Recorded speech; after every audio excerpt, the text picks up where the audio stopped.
Viaje global, destino Chile. Nos complace mucho que nos estén acompañando el día de hoy. Esperamos que se sigan sumando y nos sigan acompañando en todo este viaje que todavía tiene varios destinos para conocer de mejor manera Chile y algunos desarrollos y elementos fundamentales del quehacer en distintas disciplinas en el día de hoy, pues muy relacionado con el tema de educación. Hoy vamos a tener el placer de escuchar a los decanos de educación de la Universidad Autónoma de Chile, el doctor Rodrigo Fuentealba, y a la doctora Olga Ramírez, decana de la Facultad de Educación de la Fundación Universitaria del Área Andina. Viaje Global nace en el año 2020 con la intención de hacerle un poco frente a la pandemia, pero también de generar espacios que nos permitieran tener un conocimiento global sobre algunos asuntos particulares de las disciplinas, como les comentaba ahorita. Durante el año pasado tuvimos 5 destinos en los cuales más de 7.800 personas nos acompañaron alrededor de más o menos 70 actividades. Fue un espacio muy interesante y para este año logramos una alianza muy importante con la Asociación Colombiana de Universidades de Colombia, que a su vez permitió que algunas instituciones colombianas como la Universidad de la Costa, la Universidad Distrital Francisco José de Caldas y la Escuela Superior de Administración Pública de Colombia se vincularan a este viaje. Y tenemos previstas más de 40 actividades durante el mes, que realmente arrancó el 15 de abril y va a terminar el 15 de mayo. Como les decía, Chile es nuestro país invitado en esta ocasión.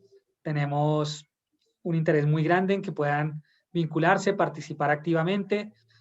Este esquema de colaboración nos ha permitido no solamente ver cómo se piensa y se ve el mundo desde algunas disciplinas en otras partes, en otros países, sino también estrechar nuestros lazos de colaboración. Y quiero aprovechar este espacio y este pequeño momento de apertura para agradecer especialmente a la Universidad Autónoma de Chile, en cabeza de su rector, de sus autoridades académicas y particularmente de María Eugenia Jiménez, directora de Relaciones Internacionales, que ha tenido un papel protagónico en que podamos consolidar Viaje Global. Desde luego, pues también un saludo muy especial a quienes desde Ariandina han aceptado este reto y se han vinculado a los distintos espacios que hemos tenido y que, bueno, ya nos han permitido recorrer distintos, eh, digamos, abordajes de la academia en Chile y que nos tienen presente todavía para esta semana, pues este interesante conversatorio denominado el abordaje y los desafíos de la formación inicial del profesorado post pandemia.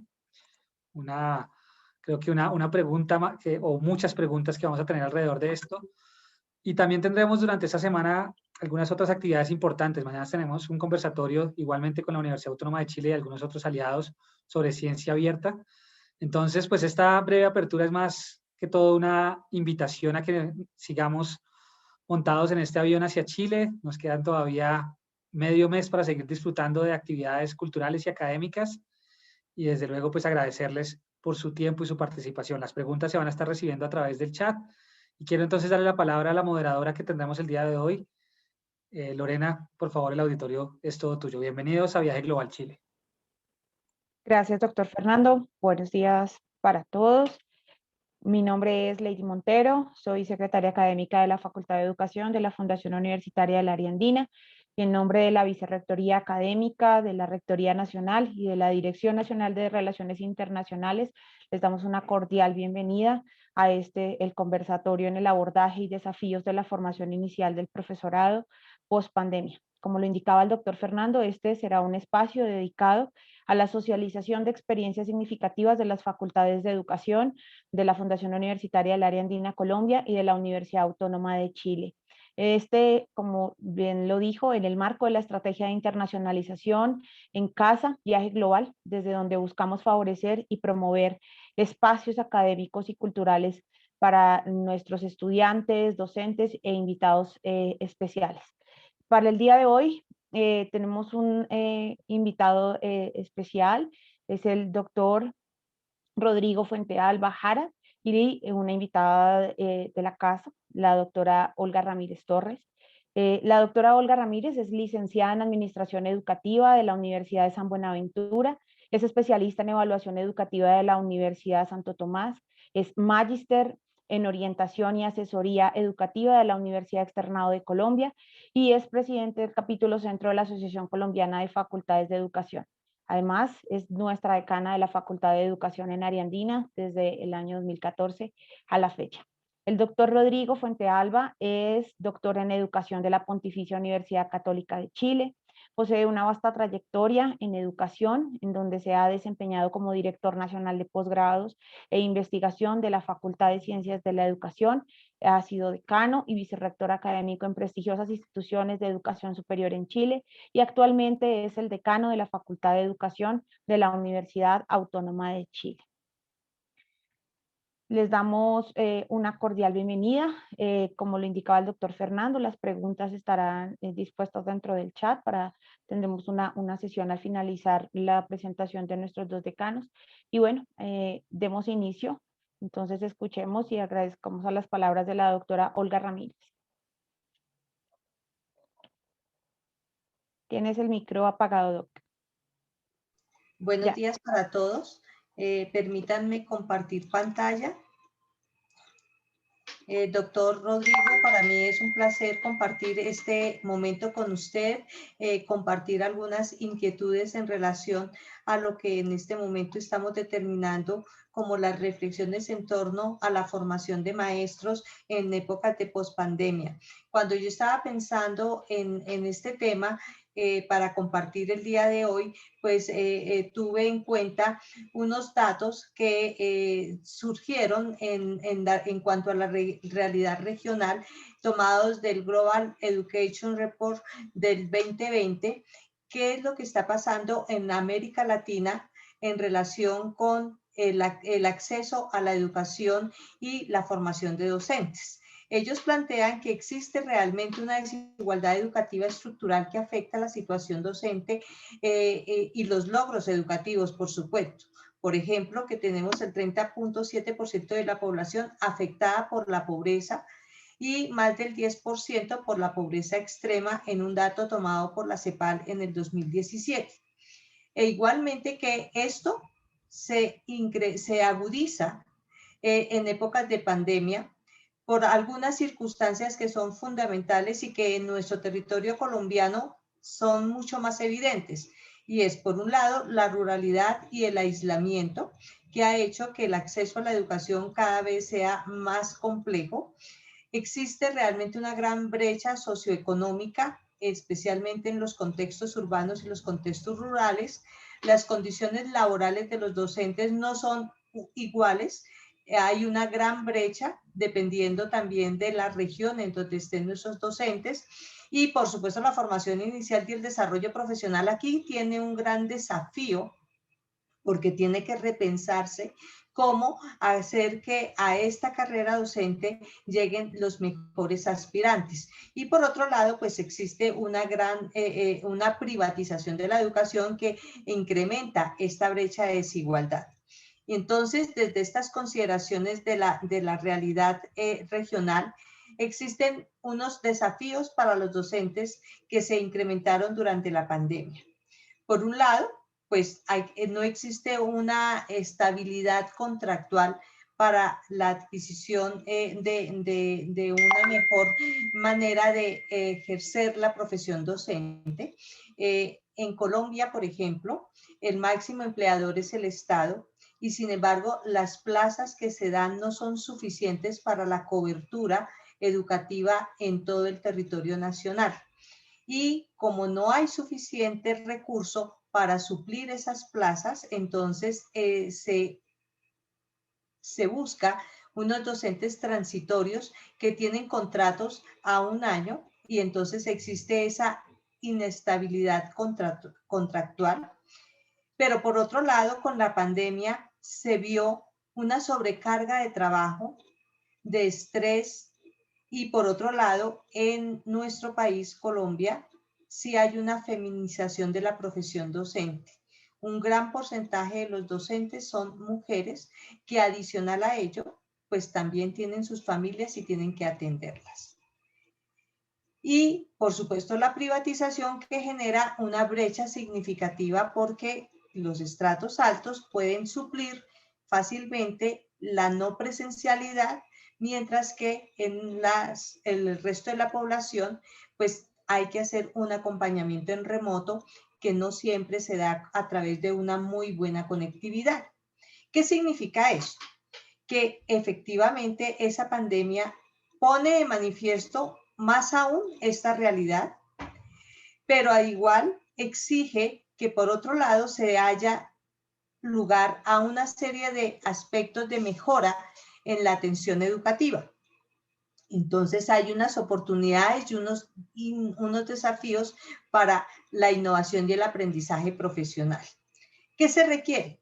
¿Qué tuvieron que hacer en el acto los docentes? Ajustes curriculares y transformaciones metodológicas. Esto para las facultades de educación se convierte en una gran oportunidad para que en sus procesos de formación a los futuros docentes se generen nuevas propuestas metodológicas para que ellos adquieran mejores herramientas y puedan acceder a unas prácticas pedagógicas innovadoras. Y para ello hay que recurrir indudablemente al uso de las tecnologías y ojalá que de verdad se pueda favorecer una mayor conectividad. El Estado colombiano amplió la brecha de conectividad, pero sin embargo no es suficiente para la cobertura de todo el país. Para ello se requiere pues el apoyo incondicional del Estado para darle al sector educativo un presupuesto suficiente para la mejora de las condiciones en las cuales se va a realizar el ejercicio docente. Y por supuesto que hay que hacer no solamente una formación para titular, sino que hay que hacer un acompañamiento en ese desarrollo profesional del graduado en las carreras de educación. En Colombia se está haciendo una práctica que es muy interesante y es acompañar a los maestros nobles, a los recién graduados, para que ellos vayan mejorando sus prácticas y las vayan cualificando. Pero también hay otra necesidad muy importante y que no tiene que ser desconocida por las facultades de educación, y es la necesidad del desarrollo de las competencias blandas en el ejercicio docente.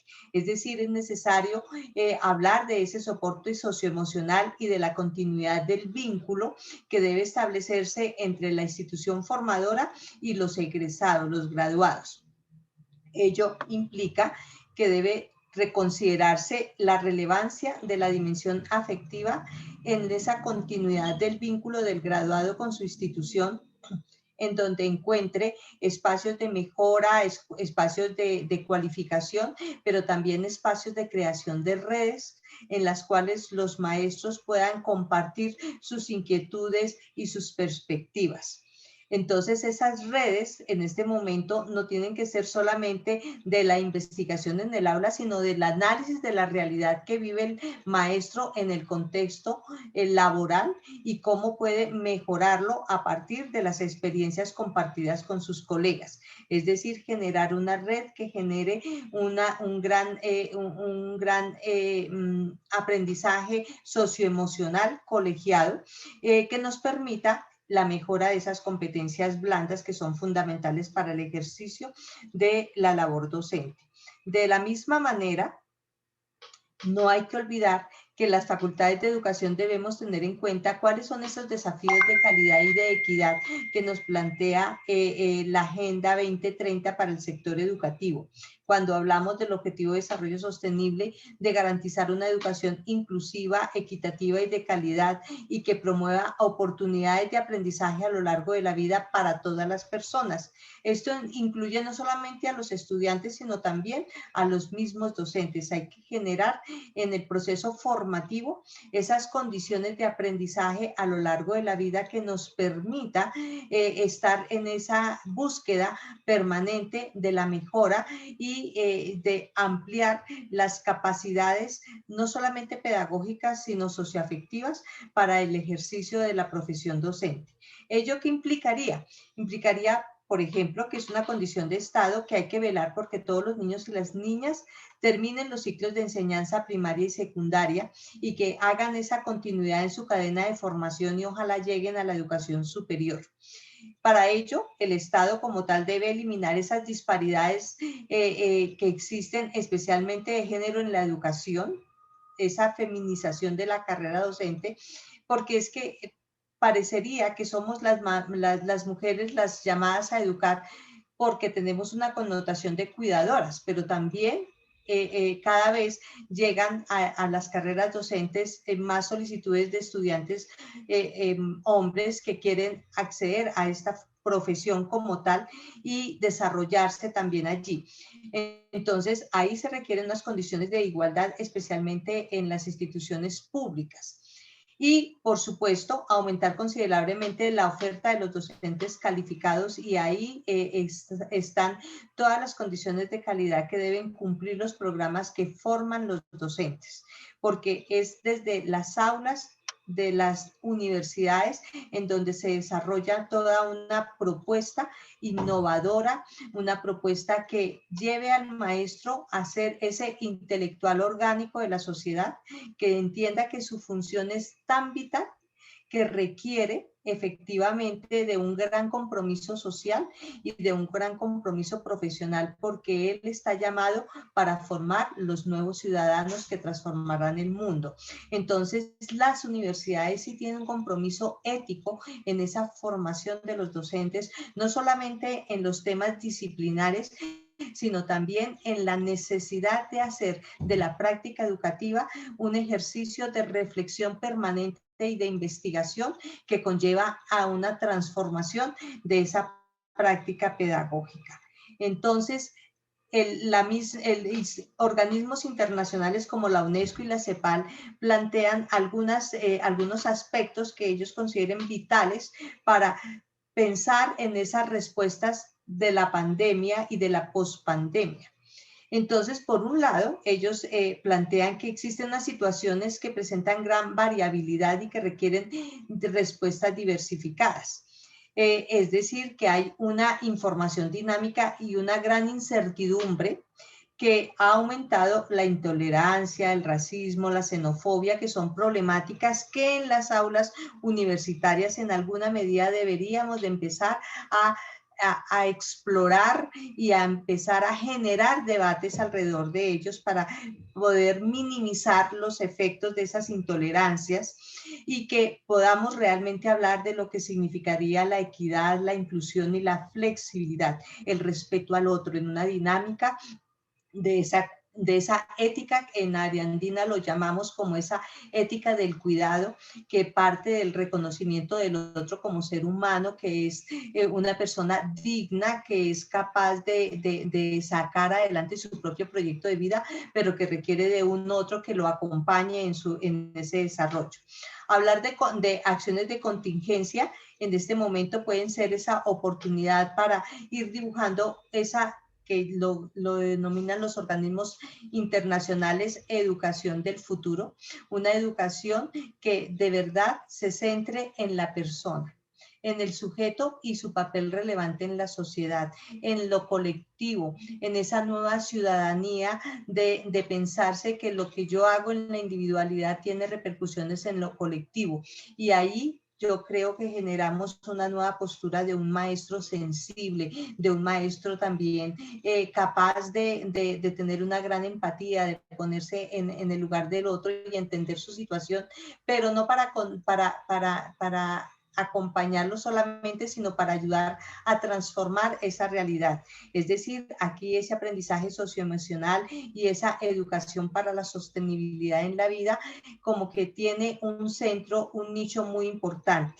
Y ahí sí podríamos entrar a mirar que en los ejercicios pedagógicos al interior de las facultades de educación hay temas que tienen que ser transversales al ejercicio de la formación, que son pensar qué significa cómo mirar desde la pedagogía los conceptos de pobreza y de precarización laboral y cómo en la carrera docente ello a veces tiene una gran importancia y ahí hay un punto interesante que empezar a transformar. También analizar cómo se dan las situaciones de nuestros estudiantes, inclusive los que llegan a las aulas universitarias, que permanecen y pertenecen a familias que son migrantes, que también tienen una gran movilidad social. También que ellos se preparen para trabajar en contextos diversos, unos contextos que a veces están enriquecidos, pero hay otros en los cuales seguramente pueden llegar a ejercer su labor docente con aislamiento, baja conectividad o nula conectividad, y eso se da especialmente en la ruralidad. También que se piense una formación que reconozca la necesidad de trabajar con la particularidad de los pueblos indígenas. Y estos análisis de esta diversidad sociocultural, pues deben ser objetos de debate en las aulas universitarias. Igualmente, es necesario pensar que las facultades de educación tendrían entonces como 4 grandes elementos para repensarse en este momento: la innovación pedagógica y la innovación curricular de cara a una institución educativa que ya no es solamente un edificio, sino que va más allá de los edificios. Hablar y pensarse una formación y una asesoría permanente a los educadores a través de esas redes y de esos tejidos sociales en los cuales se pueden dar esa docencia de cara a las necesidades del país. Hablar de unas condiciones laborales, materiales y de salud en las cuales vamos a ejercer nuestra profesión. Cuáles son esas condiciones laborales que ofrecen los estados como máximos patrones para el desarrollo de la profesión docente, y sobre todo ese aprendizaje y soporte socioemocional que debe acompañar el ejercicio docente. Yo creo que estos grandes organismos tocan 4 grandes esferas de transformación de la profesión docente, y las facultades de educación tenemos que empezar a analizar y a mirar cómo podemos generar no solamente los debates, sino alternativas y puntos de salida y encuentros en comunidades, no solamente a nivel nacional, sino internacional, sobre cómo superar estas dificultades. Igualmente, hay que pensar en que el aula se ha transformado, porque el ejercicio docente también se transformó, y el aula se transforma y debe ser entendida como ese elemento vivo que crece, que muta y que se desarrolla a lo largo del año escolar. Y cuando nos dijeron ya no más aula, entonces la gente empezó a pensar qué es lo que pasa en el aula, que es tan importante, que los niños la extrañan, que los jóvenes la extrañan. Y en ese sentido, entonces hablamos de que en el aula se da unos vínculos sociales que se desarrollan en ese espacio y que se establecen unas interacciones entre los docentes y los estudiantes, y establece una sensación de pertenencia a un grupo determinado. Cuando eso se supera, ¿qué pasa? Cuando ya no está el aula, ¿qué debe hacer el docente para llegar a esa transformación en el aula? En el aula se dan también los gestos, ese lenguaje no verbal, y también se da esos elementos de la proxemia, ¿no? Entonces, a través del lenguaje no verbal, el maestro propicia el reconocimiento del otro, generar como confianza. Entonces, hay toda una serie de mensajes que se pierden, y que cuando se llegan a estos dispositivos tecnológicos, a veces ellos se pierden. Entonces sería muy importante pensar qué hacemos para fortalecer estos aspectos que se pierden. En el aula también se da esa tutoría entre pares. Los niños muchas veces aprenden entre sí, y entonces eso también es posible en estos ambientes mediados. Claro que sí, es necesario desarrollar en nuestros procesos de formación esas competencias y esas actitudes necesarias para aprender de forma autónoma y a lo largo de la vida. Y Doctora entonces Olga, aquí... 3 minutos. Sí, ok. Aquí entonces estamos formando, y la pregunta es, ¿para qué estamos formando? ¿Cuál es la realidad en esa formación? Entonces hay que hay que repensar los contenidos, las competencias que buscamos en ese desarrollo dentro de la escuela, dentro del aula, pero también las competencias necesarias para trabajar fuera del aula. Yo creo que eso también es otro análisis que debe tener su centro en las aulas universitarias. Pensar cuáles son los otros escenarios de desarrollo del ejercicio docente. Yo entonces dejo acá pues estos asuntos que me parecía que deberían ser objeto de análisis en las aulas universitarias en el desarrollo de la formación inicial de maestros. Muchas gracias. Muchas gracias, doctora Olga. Y a continuación le damos la palabra al doctor Rodrigo Fuentealba. Doctor Rodrigo. Muchas gracias. Muy buenos días a todos. Voy a compartir mi pantalla. Aquí estamos. Entonces, ahí. Sí, señor. Voy a poner mi cronómetro para que todo funcione bien. Bueno, muchas gracias a la decana por la posibilidad de compartir reflexiones en torno a la formación de profesores. Yo creo que es muy importante el hecho de sentarnos, parar un poco y poder explicitar algunas ideas que estamos abordando en torno a la formación, no solamente de manera local, sino que mirando otros espacios, y aún más cuando lo hacemos desde el sur, desde la mirada latinoamericana, porque eso le da mayor fuerza y consistencia a nuestros planteamientos. Sin embargo, no podemos dejar de mirar los grandes contextos en ese marco. Y cuando al inicio de esta jornada nosotros decíamos, estábamos tomando la decisión de cuál era el orden en que íbamos a presentar, creo que, decana, fue una buena decisión el que usted hubiese partido, porque permite contextualizar de mejor manera algunos de los planteamientos, porque a los marcos globales iniciales que usted presenta, efectivamente, yo pretendo en esta presentación agregarle algunos elementos que dicen relación con la práctica, con la experiencia que estamos llevando a cabo en algunos espacios a nivel nacional y también a nivel local en la universidad. Dicho esto, quiero situar algunos elementos. Hace muchos años, ya 5 o 6 años, que se empieza a hablar de los entornos VUCA, ¿no?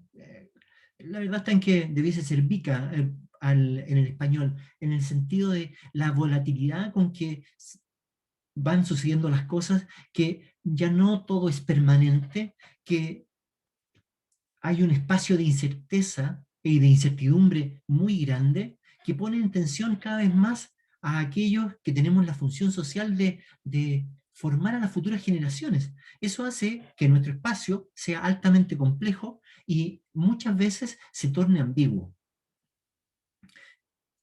Ya de suyo, ser profesor en el finales del siglo XX e inicio del siglo XXI es de alta complejidad, porque nos enfrentamos a contextos que son disímiles, complejos, y que nos demandan muchas formas diferentes de tomar decisiones.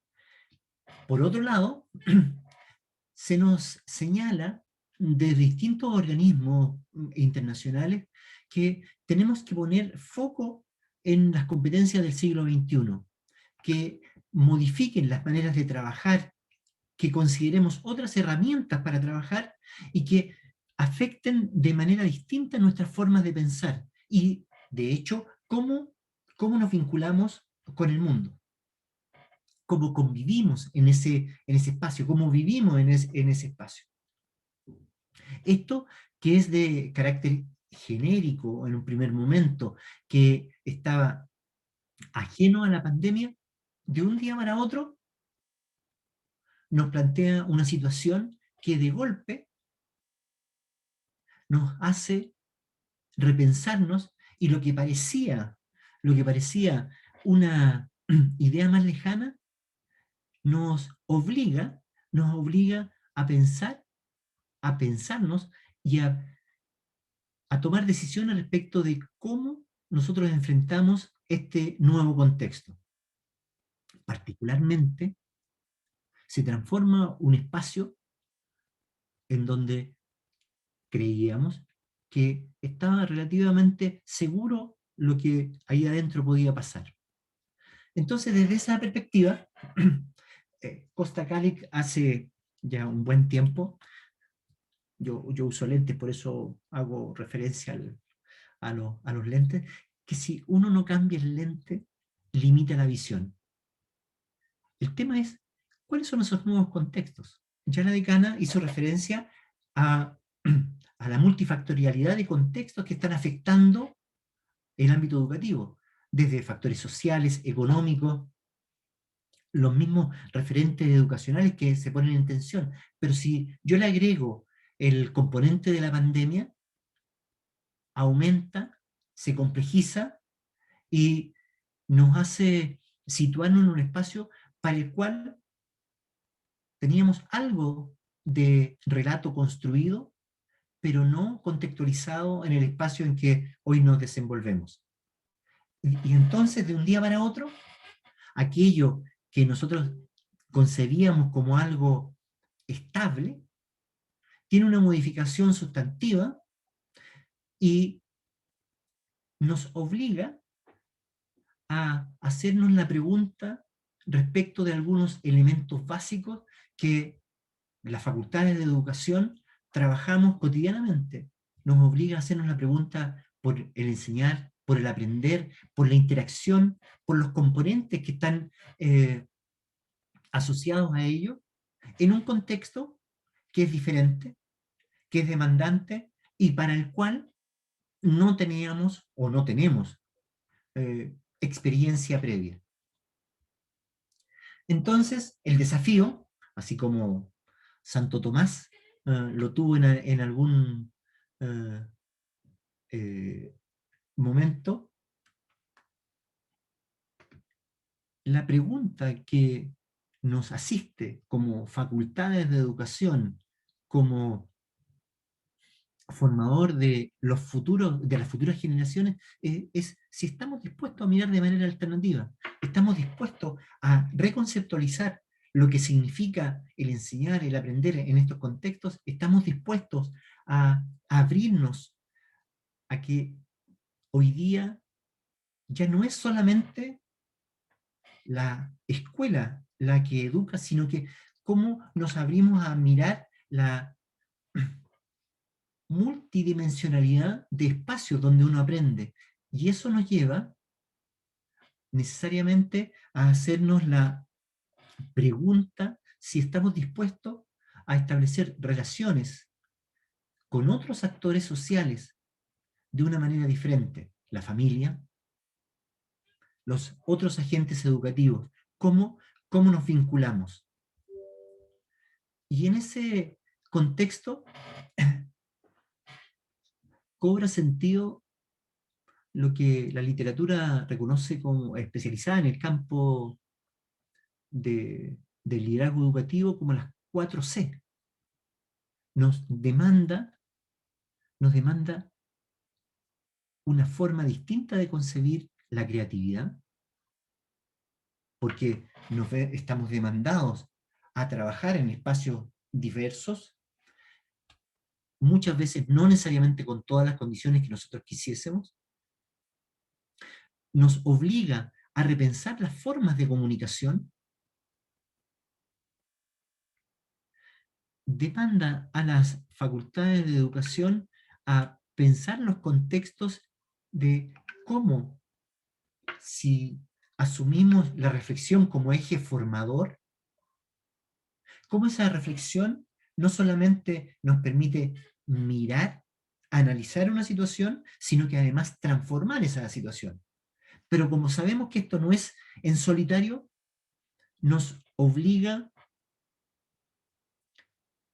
y nos presenta un desafío de comprender que esta no es una tarea en solitario, sino que es una tarea que nos lleva a mirarnos en un espacio de colaboración, en un espacio donde el otro, la otra, aparece como un actor relevante en donde no solamente tiene que, en el caso de un estudiante, futuro profesor, tiene que hacer lo que los formadores tradicionalmente hacemos, sino que de cómo recogemos esa voz, la incorporamos, cómo nos vinculamos con el espacio educativo del centro escolar, cómo en conjunto generamos algo.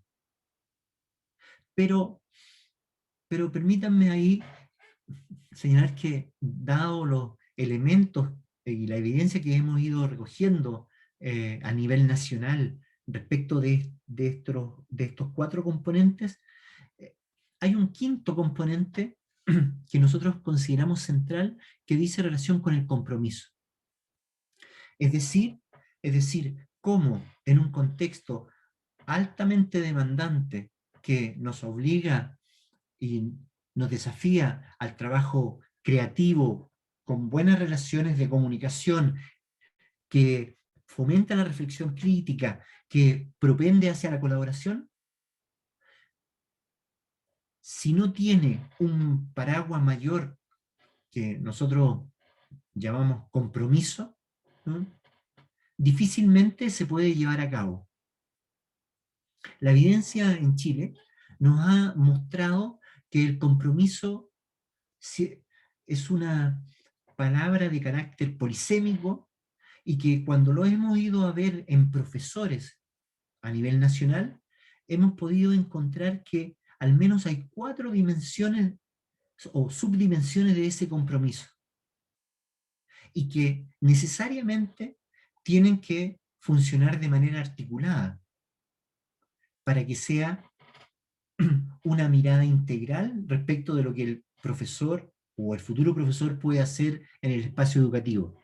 Es desde ahí que entonces el compromiso con la escuela o la mirada del centro escolar cobre relevancia respecto de cuáles son los agentes que participan en el proceso educativo, la mirada de compromiso con la profesión, es decir, cuál es ese rol en tanto profesor, y que muchas veces discute con la precarización de su profesionalidad, cuál es el rol de ese compromiso para revertir esa situación. ¿Cuál es ese compromiso con los estudiantes en tanto actor social que promueve y estimula un ambiente de aprendizaje más allá que solamente el espacio de los libros de texto que uno puede trabajar? O de cómo en este contexto, este nuevo contexto, nos llama a repensar los escenarios de enseñanza. Entonces, la pregunta es cómo abordamos, cómo generamos condiciones al interior de las facultades de educación para fomentar estos componentes a lo largo del trayecto formativo, y que permite que los futuros profesores puedan ilustrar su mirada, sensibilizarse socialmente y al mismo tiempo promover cambio en los contextos donde se van a desenvolver. Entonces, como facultad de educación, es necesario hacernos la pregunta si estamos dispuestos a cuestionar los supuestos que han orientado nuestras prácticas. ¿Qué es lo que quiere decir eso? Que en tanto formador en tanto formadores de futuros profesores, de qué manera generamos condiciones para promover el cambio de supuestos en los otros, pero también de qué manera los formadores explicitamos los supuestos que orientan nuestras prácticas, para ponerlos en tensión, para poder generar un espacio de reflexión crítica que permita esa transformación. Y ese cuestionamiento de supuestos explicitado nos permita articularnos con los futuros profesores, pero también con los otros agentes del sistema escolar. Y en ese marco, una experiencia que hemos venido desarrollando hace un tiempo es de qué manera, a través del análisis de las prácticas formadoras de los formadores, parece un juego de palabras, nosotros hemos venido poniendo al centro la propia voz, la mirada analítica de los supuestos que orientan dichas prácticas, de cómo conversamos con otros actores, con otros formadores, cómo vamos descubriendo esos supuestos orientadores de las prácticas, cómo vamos viendo regularidades, cómo vamos viendo espacios de cambio de prácticas, cómo vamos intercambiando con los futuros profesores los supuestos que hay de base, y cómo en conjunto vamos interactuando para avanzar en una modificación de esas prácticas formativas. Y en ese contexto, aquí hay dos referentes. Un primer libro que hace referencia a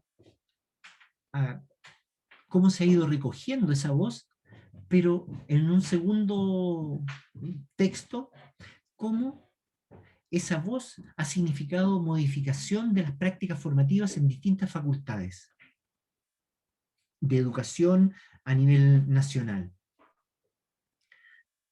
¿Por qué? Porque bajo esa lógica entendemos que en una mirada de espiral, el análisis de la propia práctica formativa, la interacción con los estudiantes, el vínculo con los centros escolares, nos permite establecer una asociación colaborativa virtuosa que articule de buena manera la investigación con los procesos formativos que se llevan a cabo en los distintos espacios. Y es de esa manera que, por ejemplo, en nuestra universidad hemos ido avanzando de manera sostenida en el tiempo en la instalación de una red pedagógica de colaboración en donde el actor situado en el contexto escolar puede dialogar de manera permanente con el actor formador de la universidad, rompiendo o tratando de avanzar en la ruptura de esta dicotomía de, por un lado va la universidad y por otro lado va la escuela. Y el punto de encuentro es ese actor futuro profesor que demanda de ambos lo mejor para poder elaborar un proyecto compartido. Es decir, en la articulación o en la conformación de estas triadas, ¿no?, de triadas pedagógicas, permitir que en la medida que avanzo y profundizo en la elaboración de un proyecto conjunto, los contenidos y las materias que puedo abordar en el ámbito universitario o aquellas situaciones inesperadas en las cuales me veo involucrado en el centro escolar, sean detonantes reflexivos que permitan acceder y buscar respuestas de manera compartida en el seno de esta tríada. Desde esa lógica, la lectura de lo que significa entonces aprender, lo que significa enseñar, se ve tensionado en este nuevo contexto. Porque nos demanda, como entidades que formamos a las futuras generaciones, no solamente hablar de lo que debemos hacer, sino que nos invita a involucrarnos directamente en los procesos de transformación y cambio de los escenarios formativos y de la formación de los futuros profesores en los países que nos encontramos. Bajo esa lógica, nos interesa el desarrollo de una instancia de fomento de una ecología de saberes en donde lo que el otro sabe, donde lo que yo sé, lo podemos poner en conjunto para apropiarnos y generar nuevos espacios de aprendizaje. Muchísimas gracias. Muchas gracias, doctor Rodrigo. ¿Hay algunas preguntas en el chat o hay alguien que tenga algunas preguntas? No sé si alguien tenga alguna pregunta para el doctor Rodrigo, para la doctora Olga Ramírez. No hay preguntas en el chat.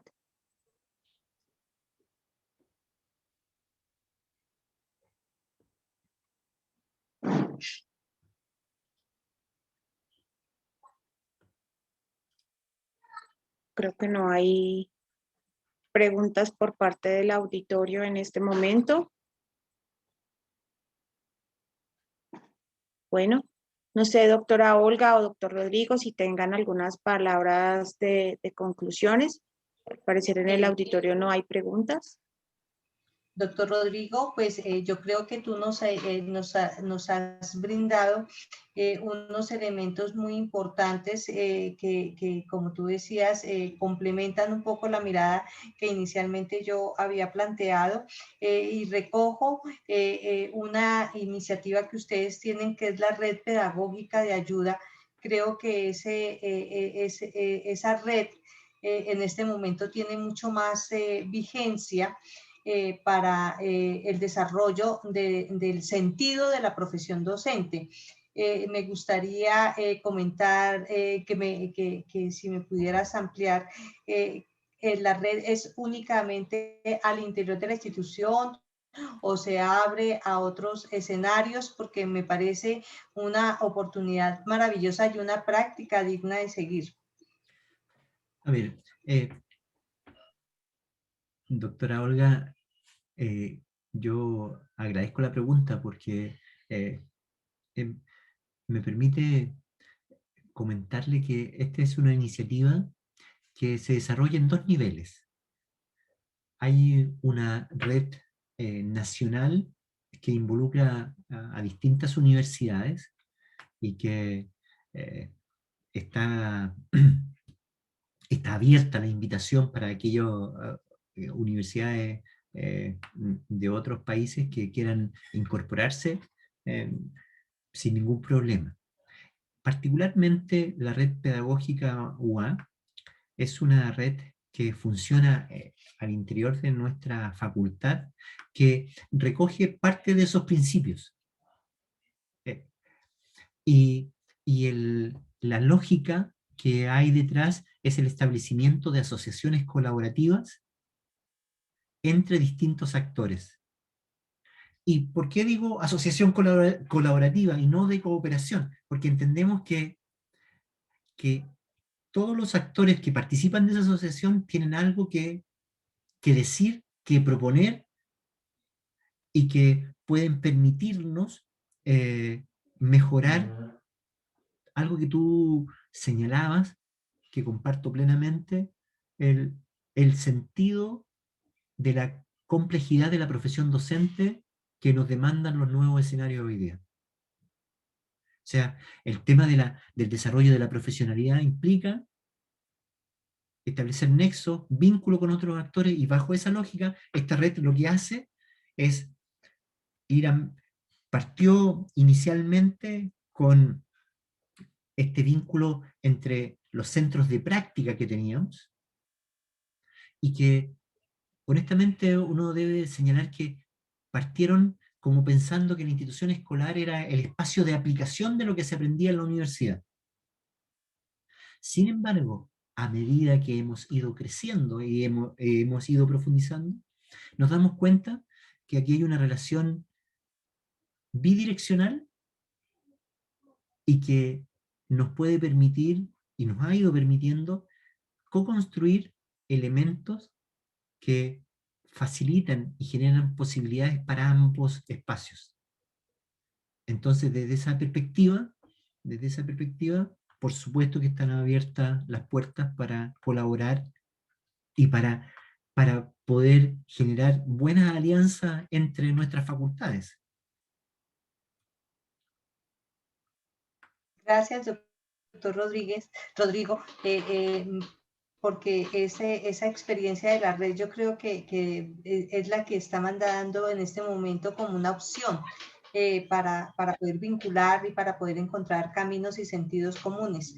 Entonces, muchas gracias por ese aporte. Lorena.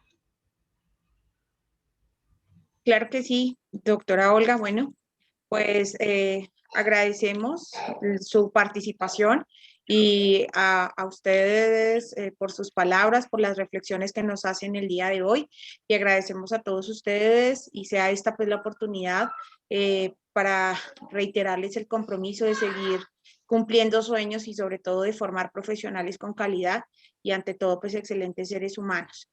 Doctor Rodrigo, muchas gracias por su participación y la de su equipo de trabajo.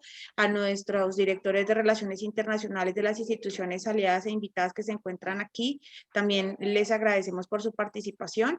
Y bueno, pues de esta forma damos cierre a nuestro conversatorio, y pues agradecemos a cada uno de ustedes sus comentarios y la participación a este espacio.